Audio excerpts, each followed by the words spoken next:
Rapunzel's Tangled Adventures, originally known as Tangled the series, was released on the Disney Channel in 2017 as a canon spin-off to the 2010 film, with much of the original cast returning to reprise their roles. The series kicks off after the story was continued in the movie Before Ever After, which serves as the series premiere. I'm not joking when I say that this is one of the best cartoons ever made. I'm saying it's top 10. It's that good. Tangled is without a doubt my favorite Disney movie. The characters and story are unmatched, so with an official series that further expands the story with returning cast members, there can only be success. It's not like this, or this, or this, or God forbid, this.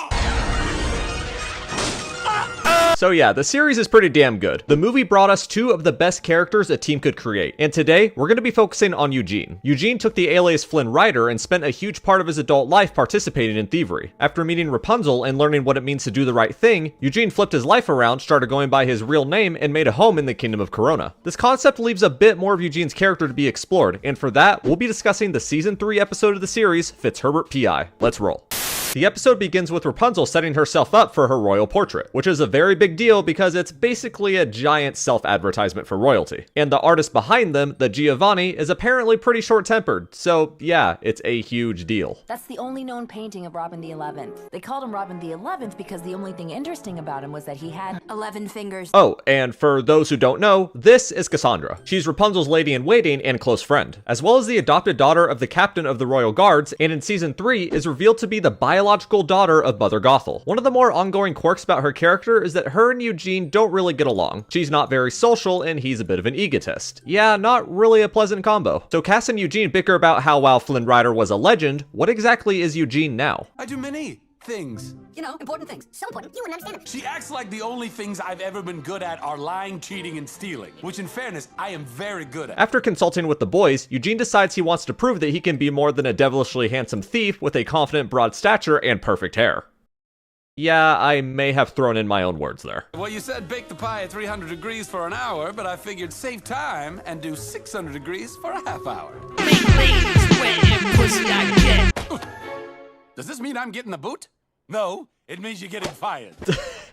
Okay, you can't say that wasn't really fucking clever. So he hits the town to see what the job market has to offer. However, upon many careless failures, Eugene finds himself in a slump. He's starting to wonder if Cass was right that he really is nothing more than what he once was. When a common thief runs through the crowd, Eugene explains to the guards that he's headed towards the ships, but of course, since the captain and Eugene haven't always seen eye to eye, they ignore him. But Eugene follows his gut and successfully stops the thief. It was the old distract and run to the dock to catch the last ferry tactic. I know, because I invented it. Huh. Well, how about that? This successful catch gave Eugene the confidence and motivation to pursue becoming a royal guard. Cass, of course not being very fond of the guy, rips him for the idea, claiming he doesn't have what it takes. Still booming with confidence, Eugene begins training, which is taught by the captain himself. You know, I've never said this to another man, but you have handsome teeth. Eugene ends up performing so well in the training course that even Cass is impressed. But of course, since the captain still doesn't appreciate Eugene's past, he's not going to make it easy for him.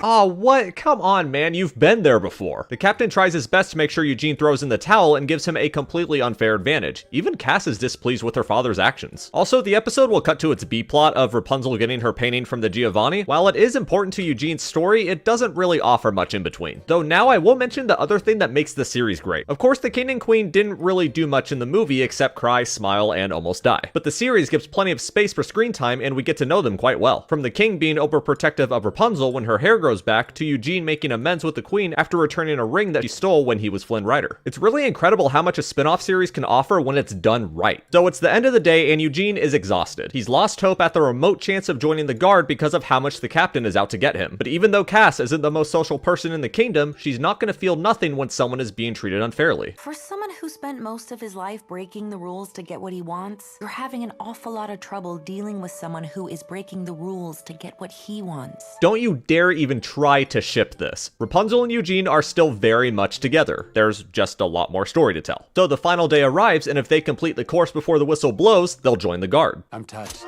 Touch boobs. Wait, he's kept those all this time? Where's he even keeping them? In his pants?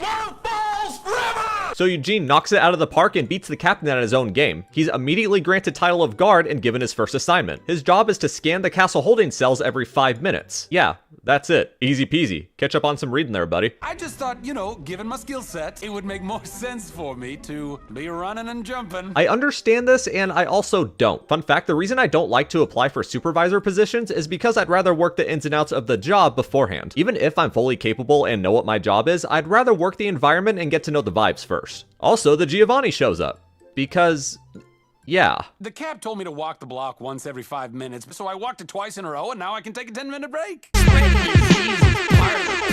So the Giovanni kicks Eugene out of the room, and he notices something peculiar about his speech. Before he can make anything of it, the captain tells him that the single prisoner escaped because Eugene was absent. And in less than an hour into his job, Eugene was stripped of his status. However, we can't focus on it for long because the Giovanni comes storming through after completing Rapunzel's painting, which is less than favorable. I don't know, I don't get it. It's just really bad. However, all of this sus behavior, on top of seeing that the painting of Robin the 11th is missing a finger, he rushes to inform the captain that he believes that the real painting has been stolen. The captain not only doesn't believe him, but also uses his guard's actual competence as a weapon against Eugene. Cass, of course, wants to believe him, so they rush to stop the crook. At the same time, the guards find a man who claims to be the real Giovanni. Eugene catches up to the crook, and he uses what he's learned in training to outsmart him and retrieve the painting. The captain admits that he wasn't right when not believing Eugene's statement, and while refusing to have him rejoin the guard, something Eugene said gave him an idea. You see, you gotta think like a crook in order to catch one. He instead recruits Eugene as a trainer to the guards to teach how to look for a thief. A very fitting job for a very fitting candidate. This episode is a much more mellow way of teaching what Monsters University wanted to express, and that's that while you may fail, there's always something else for you. Eugene is my personal favorite male Disney character, aside from Hunter. He started off as a smug narcissist who only cared about getting cash and alone time. Even after turning over a new leaf, he still couldn't change his more self-obsessed approach on life. Eugene isn't exactly the best person in that regard, but he brings a really great message. He tried and failed some more. Even when he tried his hardest, it still didn't work. He was left with nothing, barely knowing who he is. Ironically, the very thing he's the least proud of would come back to benefit him the most. Being the most wanted thief in Corona, he became the very thing the kingdom needed to fight back against who he used to be. This episode is a great example of what to expect from the series. It brings back the characters we love, expands upon them, and tells a terrific story.